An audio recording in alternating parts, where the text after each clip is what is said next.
How to find name settings on Messenger Lite. Hello guys, in today's video I'm gonna show you how to find name settings on Messenger Lite. First thing, go to Messenger Lite and now click here.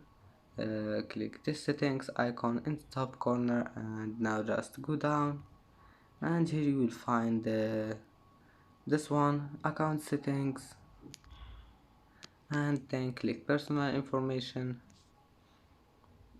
and then click name, and here you will find it. You can change your first name, middle name, last name, and you can add also other names.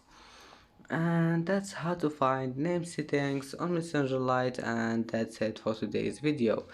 If you like this video, please don't forget to like and don't forget to subscribe, and thank you for watching this video until the end. See you in the next video.